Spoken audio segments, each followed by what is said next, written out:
Na semana passada, Pedro Pucini Mendes comentou sobre a decisão do STF que recentemente suspendeu os processos de reintegração de posse envolvendo demarcações de terras indígenas por conta da pandemia do Covid-19. O especialista em leis agrárias segue no assunto, só que agora ele destaca uma nova instrução normativa da FUNAI para processos que envolvem produtores rurais e comunidades indígenas. Vamos conferir? Saudações, Pedro Pucini. Saudações.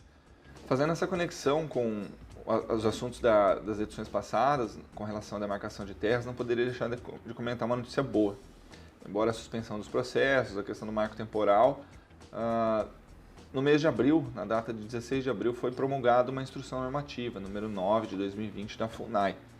E essa instrução normativa, ela trouxe maior segurança jurídica, ela fez modificações no processo de certificação dos limites dos imóveis, alterando a emissão de um documento chamado Declaração de Reconhecimento de Limites, que serve exatamente para fornecer aos proprietários ou possuidores de imóveis rurais privados a certificação de que os limites do seu imóvel rural respeitam os limites das terras indígenas homologadas, né?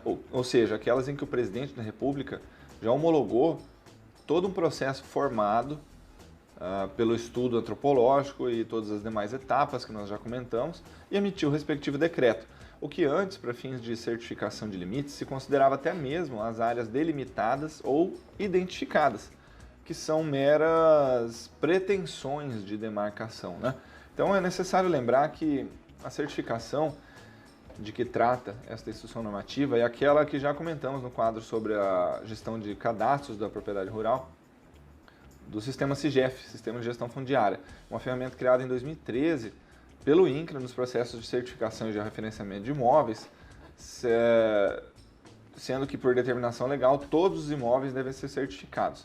Bom, buscando facilitação e transparência, esse sistema do SIGEF, na época, ele teve a intenção de integrar dados fundiários de outros órgãos, como a FUNAI, como o ICMBio, mas o problema dessa facilitação, então, foi a sobreposição de áreas causada pela permissão de que estes órgãos inserissem áreas cujo processo ainda não estava concluído, como, por exemplo, as terras indígenas identificadas e delimitadas, apenas como eu disse, uma pretensão de demarcação.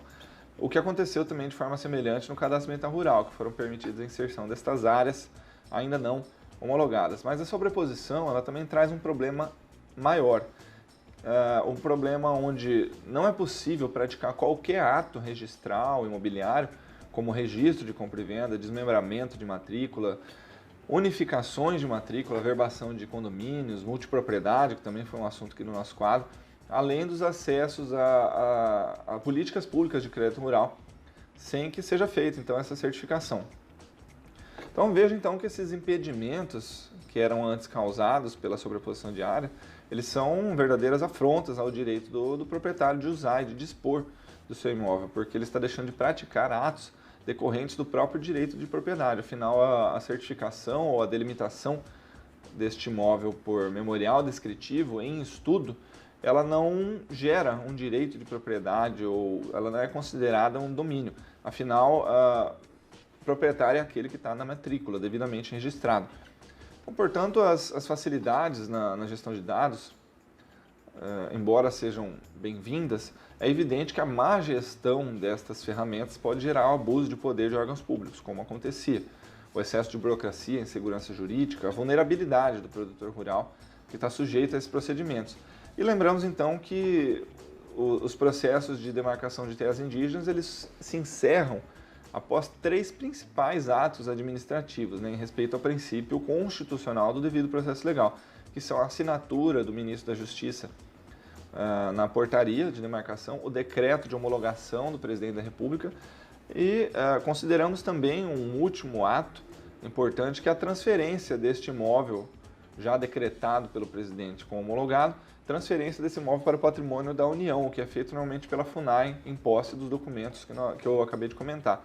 Então temos agora a expectativa de que com a novidade vai haver um aumento da segurança jurídica através da certificação dos limites dos imóveis imobiliários que respeitem as regras tanto para o direito de propriedade quanto também para as terras indígenas. A expectativa de que a FUNAI não vai mais produzir documentos que restringam a posse de imóveis rurais ainda não homologados como terras indígenas e, consequentemente, o que impedia atividades produtivas e até mesmo a transferência do domínio dessas matrículas, né? Com essa situação da sobreposição das áreas. Então é possível perceber que com essas novidades certamente vai haver um avanço para os trabalhos de consultoria jurídica, na orientação dos negócios imobiliários que envolvam terras em discussão de demarcação, sobretudo um avanço ainda maior nos trabalhos dos topógrafos, do pessoal que trabalha com a cartografia, né, e de georreferenciamento, que hoje já se utilizam de técnicas de sensoriamento remoto para a obtenção dessas informações de reconhecimento de limites com agilidade, com redução de custos para a obtenção da certificação no INCRA. Então é fundamental esclarecer também que não foram tirados quaisquer direitos de ambos os lados, sejam indígenas ou produtores, já que as regras são claras, os requisitos e documentos que precisam ser apresentados, eles estão determinados por lei. Além disso, os relatórios de visita também precisam estar assinados, tanto pelos proprietários ou possuidores, quanto pelos indígenas, não mais apenas pelos indígenas e pelo servidor responsável, como acontecia antes. Então, o que fazer?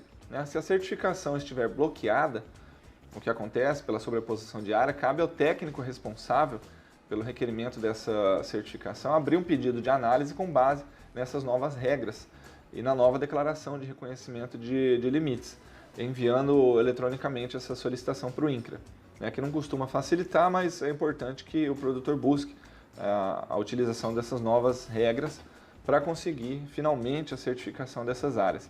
Então permanecemos atentos às novidades, informando aqui tudo que pode auxiliar para resolver esse tipo de problema. Saudações e até breve. Abraço, Pedro, sempre com informações aí pertinentes para todos os produtores rurais do Brasil.